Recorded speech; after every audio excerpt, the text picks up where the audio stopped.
The numbers have just revealed something Eagles fans need to see right now, my friend. There is a wide receiver here in Philadelphia who has spent years being underrated by the national media, operating in the shadow of one of the best pass catchers in the NFL. But things are changing, fast, and some sources inside the organization are now saying that this player is about to explode in a way that is going to silence a lot of people. The question dominating the hallways of the Jefferson Health Training Complex is simple and devastating at the same time. What if he finally becomes the number one? I am going to explain everything that is happening with this Eagles receiver and why the comparison circulating inside the organization may be the most exciting one in years. But first, if you are a diehard Eagles fan, hit that like button and subscribe right now, because this situation could completely change the future of Philadelphia's offense in 2026. Here is the deal.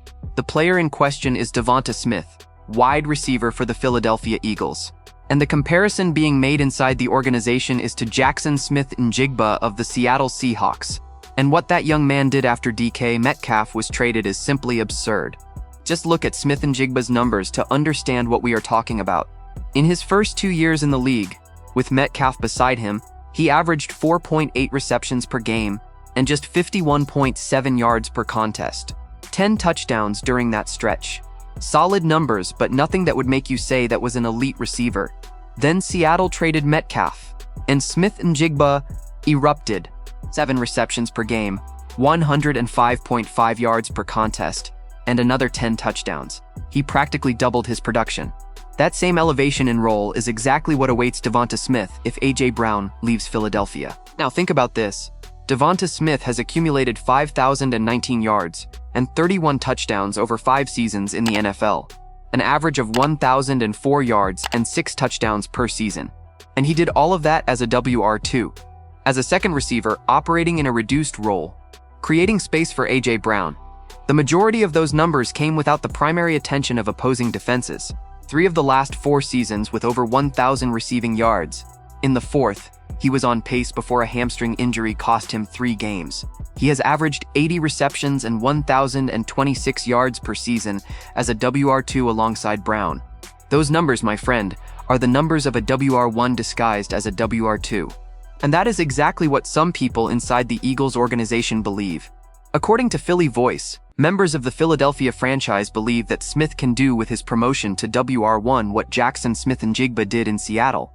And when you stop to analyze the context, the comparison makes complete sense. Smith has already proven he is one of the best receivers in the league in terms of route running and separation creation. He has never been the type of player who depended on luck or a favorable scheme. He simply works.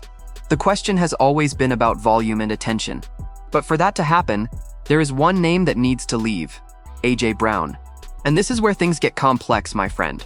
Howie Roseman keeps saying that A.J. Brown is an Eagle. That has been the general manager's public line throughout the entire offseason process. But actions speak louder than words.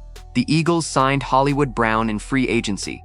They brought in Elijah Moore on a 1-year deal. And in what may be the most revealing move of all, they sent a 2026 5th-round pick and a 2027 6th-round pick to the Green Bay Packers in exchange for Dontavian Wicks, and then handed the young receiver a 1-year extension worth $12.5 million, confirmed by his agent David Mulugeta and reported by ESPN's Adam Schefter.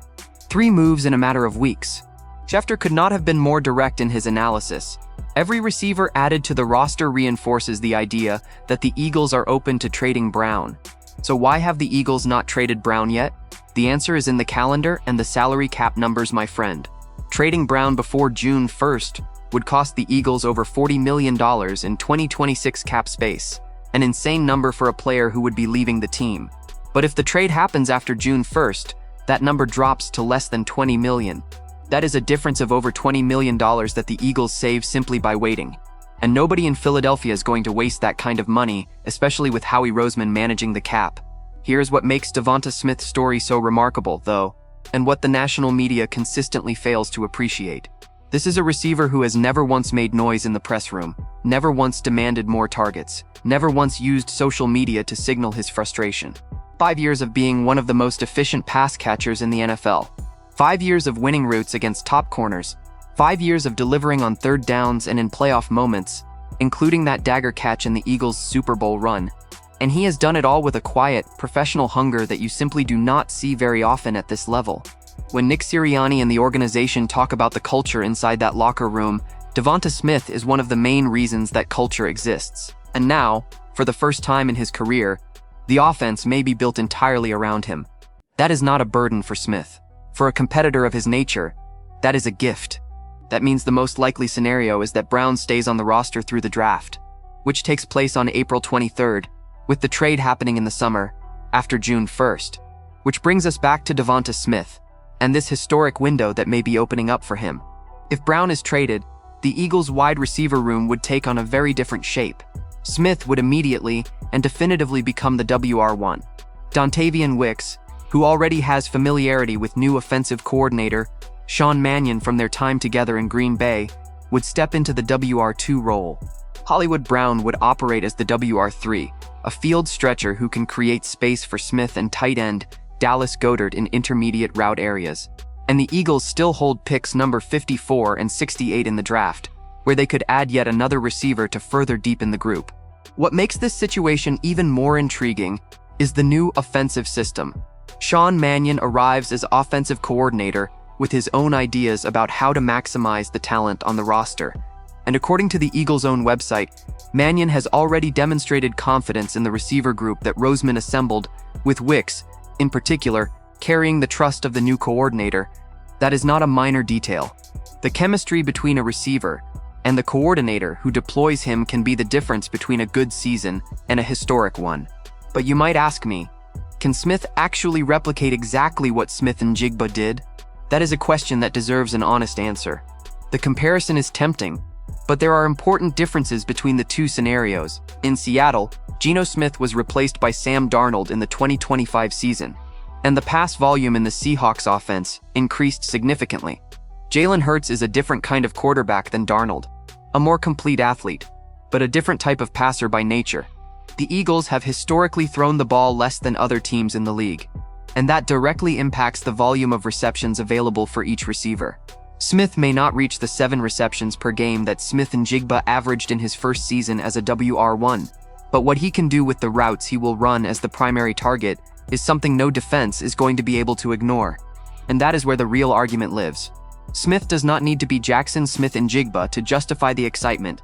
He just needs to be DeVonta Smith with more targets, more quarterback attention, more freedom to be the axis of Philadelphia's offense. If he sees 110, 120 targets in 2026, what exactly does that produce? History says something extraordinary. Smith's route running is regarded by PFF analysts as among the best in the league. The separation creation, the concentration in traffic, the explosiveness out of his breaks, all of it is real and proven at the highest level. But let's go even further, because this is bigger than just individual statistics. If DeVonta Smith has the kind of breakout season that the organization believes is possible, it does not just validate the decision to move on from Brown, it resets the entire conversation about this Eagles offense heading into the back half of the decade. Philadelphia's Super Bowl window is right now, with Jalen Hurts in his prime, and a roster built to compete. A dominant WR1 performance from Smith in 2026 would make this team genuinely dangerous in a way that even the most skeptical analysts would have to acknowledge. It would prove that Howie Roseman did not just survive the potential loss of a superstar, he built something better. And for a franchise that just won a Super Bowl, raising the ceiling even further is the kind of story that gets told for a long time in Philadelphia.